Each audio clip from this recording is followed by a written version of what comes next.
ये madam US जाना चाहती है लड़की। Hello ma'am. Okay, hello ma'am मैं यूएस से जाना चाहती हूँ, तो उसका क्या प्रोसीजर है? मैडम +2 करी है 2022 में, ग्रेजुएशन अभी कंप्लीट करी है BA। ठीक है, शी इज ग्रेजुएट आप कह रहे हैं। यूएस से जाना चाहती हूँ, मैं ग्रेजुएट हूँ, अभी मैंने BA कंप्लीट किया है 2022 में, तो मेरा यूएस से जाने का क्या प्रोसीजर रहेगा? सर इस टाइम जो है यूएस एक ऐसी कंट्री है जो वीजा भी ऑफर कर रही है और आपको बहुत ज्यादा स्ट्रॉन्ग प्रोफाइल नहीं चाहिए। What matters is the interview preparation. तो जो अगर ये अच्छी इंटरव्यू प्रिपेयर करते हैं, अपने ऊपर कॉन्फिडेंस है, क्योंकि यूएस एक ऐसी कंट्री है जहां पर हमें ना तो आइल्स चाहिए ना पीटी चाहिए। क्या चाहिए हमें? Is only confidence. तो कॉन्फिडेंस, बेस्ट यूनिवर्सिटी में एडमिशन देना है, एंडलेस अपॉर्चुनिटीज हैं यूएस में। तो लाइक जो प्रेजेंट सिनेरियो चल रहा है जहां पर वीजा बहुत कम देखने को मिल रहा है, तो यूएस एक ऐसी कंट्री है जहां पर ये ट्राई कर सकते हैं and she will get the visa. USA में जो वहाँ पे स्टे करने का कितना चार्ज रहेगा मैडम? स्टे करने का देखो, आप सबसे पहले ये बात समझिए, आप एज ए स्टूडेंट जा रहे हैं। स्टूडेंट जाना ही इस एज में, और कोई कंट्री नहीं है यूएस के साथ साथ जो आपको एज ए टूरिस्ट वहां बुला सके। ठीक है, जब आप स्टूडेंट में जा रहे हो तो स्टूडेंट वीजा पे रहना इज कंपल्सरी, अदरवाइज आप इलीगल हो जाते हो। इलीगल होकर आपको वापस आना पड़ सकता है। तो आपको जो है स्टूडेंट जो अपना स्टेटस है वो आपको वहां पर रखना होगा। उसके लिए आपको किसी न किसी कॉलेज यूनिवर्सिटी में एडमिशन लेनी होगी। जब से ट्रम्प आए हैं उन्होंने ये कंपल्सरी कर दिया है कि आप जिस कॉलेज का आपको वीजा, यूनिवर्सिटी का वीजा मिलता है, you have to stay there for a year. 1 year आपको वहीं रहना है, मतलब आप यूनिवर्सिटी नहीं चेंज कर सकते। तो बचाने का मैं आपको कहूँ कि फर्स्ट ईयर या आप बचाने का सोचते हो तो ऐसा पॉसिबल नहीं है, बचा नहीं सकते हो। आपको आपकी फीस भी देनी है, यूएस की बात हो रही है, डॉलर देखो कहाँ पहुंचा हुआ है, तो बचाना तो नॉट पॉसिबल। मैं गलत नहीं बोल सकती आपको कुछ भी। आम घर का बच्चा जा सकता है क्या? सपना ले सकता है बाहर जाने का? हाँ जी, आम घर का बच्चा बाहर जाने का सपना ले सकता है क्या? बिल्कुल ले सकते हैं। हमारे पास जितने स्टूडेंट्स हमने यूएस में भेजे हैं वो आम घरों के ही बच्चे हैं। ट्रम्प की वजह से जो स्ट्रिक्टनेस है, स्ट्रिक्टनेस में सिर्फ ये है कि आपके जो खातों में कितनी पेमेंट आ रही है, इस पर उन सबकी नजर रहती है। तो जब तक ट्रम्प है तो हमें जो है रूल्स के अकॉर्डिंग चलना है। और ट्रम्प के आने से पहले जो बच्चे वहां थे वो घर से बिल्कुल नहीं मंगाते थे और सेविंग भी कर लेते थे। जैसे कि आप ये मान के चलो कि $1000 की सेविंग हो जाया करती थी उनके पास। तो आज भी जो वहां पे बच्चे हैं जो पढ़ रहे हैं और साथ साथ अपनी फीस पे कर रहे हैं, वो वहां पर 1.5 से 2 लाख रुपए महीना कमा रहे हैं। तो इमिग्रेशन वाले कहीं पे लूट ले, फ्रॉड हो जाए उनके साथ में, तो क्या संदीप जी के ऊपर विश्वास किया जा सकता है? 100% मैं संदीप जी को पिछले 10 सालों से जानती हूँ। मैंने तो आज तक इनके बारे में कोई ऐसी बात नहीं सुनी है। देखो आजकल बहुत छोटी से छोटी न्यूज को भी बहुत बड़ा करके दिखाया जाता है, तो आप भी अवेयर तो होंगे ही ना कि किस पर विश्वास करना है। अगर इनका कोई ट्रैक रिकॉर्ड आपको ऐसा कुछ दिखा कि संदीप जी ने ऐसा कुछ किया है तो आपको पता ही होगा। अगर नहीं है तो दैट मींस आप विश्वास कर सकते हो। मैम आज तक कितने वीजास लग चुके हैं?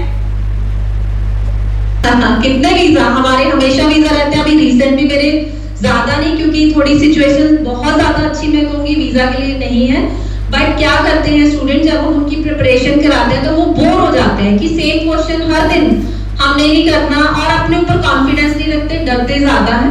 वीजा का नंबर तो मेरे को शायद ज्यादा नहीं याद, बट संदीप जी के जो जितने हमने इनके साथ मिलकर काम किया है यूएस का, तो लगभग मतलब 300 के आसपास हमने वीजा किए हैं 3-4 साल में। तो मैम उन 300 वीजास का क्या फीडबैक है? आपसे जो भी शेयर कर रही हूँ वो मतलब it is very very much true. कहीं पर भी कुछ भी फैब्रिकेटेड नहीं है। मैडम जो अपने वीजाज आए हैं वो सारे बच्चे सक्सेसफुली पहुंच चुके हैं अमेरिका? बिल्कुल बिल्कुल, क्यों नहीं, और पहुंच चुके हैं और बहुत अच्छा कर रहे हैं। काफी बच्चे जो तो गए थे 18 ईयर से 21 ईयर से नीचे वाले थे, उन्होंने एडॉप्शन के केसेस करे हैं, कुछ लोग पीआर हो गए हैं। ठीक है। और कुछ लोग जो है असाइलम लगाकर वो उनको ग्रीन कार्ड मिल चुका है, क्योंकि मैं संदीप जी से पिछले 6-7 ईयर से हमने मतलब इसमें पहले हम टूरिस्ट करते थे, फिर हमने स्टडी किया, तो वो कुछ ऐसे स्टूडेंट्स भी हैं जो वहां पर पीआर हो चुके हैं। तो टाइम लगता है। अगर आप कहो कि हम जाते ही फर्स्ट ईयर में हमें पीआर मिल जाए, तो ये ऐसा कुछ भी पॉसिबल नहीं है, ना ही ऐसी कोई कमिटमेंट है। कितना तो टाइम लगता है मैडम? हर चीज, हाँ जी, पीआर में कितना टाइम लगता है? वेरी इजी है। इजी मींस आप पहले अपनी स्टडी पूरी करिए वहां पर, स्टडी के बिहाफ पर। ये नॉट फॉर ओनली यूएस है, it is for every country. पहले अपनी डिग्री हासिल करिए, उसके साथ आपको इंटर्नशिप अपॉर्चुनिटी मिलती है।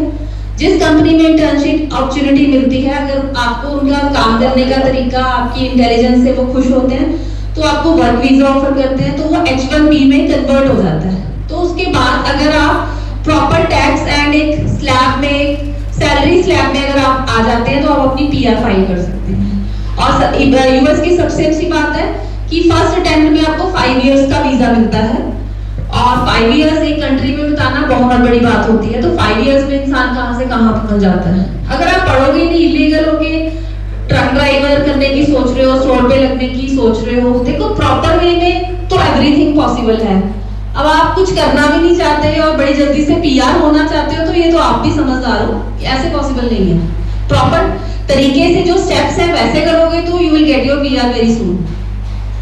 मैम यूएसए टूरिस्ट वीजा का क्या प्रोसेस है? टूरिस्ट का और स्टूडेंट का लगभग मैं सेम प्रोसीजर कहूंगी। जब टूरिस्ट होता है तो हमें एक रीजन देना होता है कि हमने यूएस में इंटरव्यू करना है, इंटरव्यू वहां पर भी होती है।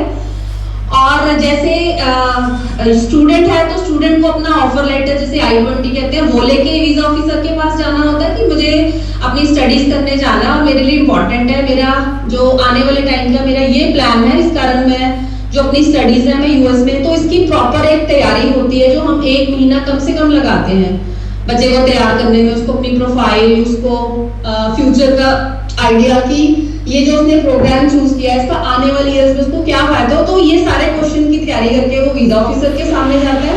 जब टूरिस्ट के लिए जाना है तो आपके पास रीजन होना चाहिए कि अगर, अब ये नहीं है कि आपकी ट्रैवल हिस्ट्री है नहीं, किसी भी कंट्री में आप ट्रैवल नहीं किया, आप सीधा यूएस जाना चाहते हो, तो वो फिर वीजा ऑफिसर आगे यही कहते हैं कि I suggest you to travel other countries then come to US. तो है वही है, उसमें आपको एक आइटनरी बनानी पड़ती है कि मैं कहाँ जा रहा हूँ, अगर फ्रेंड्स के साथ मिलने जा रहा हूँ, फ्रेंड का स्टेटस एंड ऑल, वो सारा हमें डालना पड़ता है, तैयारी करानी पड़ती है, और फिर से वीजा ऑफिसर के पास जाके आपको बताना पड़ता है रीजंस कि आप यूएस क्यों जाना चाहते हैं एज ए टूरिस्ट। तो ऐसा नहीं है कि यंग एज में टूरिस्ट वीजा नहीं मिलता, बट वही आपके स्किल, आपके प्लान पर डिपेंड करता है। इंडियंस को यूएस में कौन कौन से फील्ड में जॉब मिल सकती है? देखो अभी जो मिल रही है that is in IT sector और बिजनेस सेक्टर में जॉब मिलती है। और अगर आप रिसर्च में हैं, जैसे बायोलॉजी आपका सब्जेक्ट है, हेल्थ केयर में, तो सारे ही, ऐसा नहीं कि सिर्फ आईटी में ही यहाँ पर मिलती है, सारे सेक्टर्स में अच्छी जॉब्स हैं। और इंडियन तो हर कंट्री में छाए हुए हैं बिकॉज वो बहुत हार्ड वर्कर होते हैं और ब्रेनी होते हैं, तो लगभग सारे ही सेक्टर्स में बच्चे जॉब कर रहे हैं। तो आप सर पे विश्वास कर सकते हैं, अच्छा गाइड करेंगे, उनको अच्छा एक्सपीरियंस है यूएस का। And ma'am tourist spouse visa कितने टाइम में लग जाता है? कौन सा? Tourist spouse visa. देखो ये F2 कैटेगरी होती है, इसकी अच्छी बात ये है कि आप साथ में भी लगा सकते हो यूएस में, और मैम इनका आप अपने स्पाउस को इंटरव्यू में साथ लेके जा सकते हैं।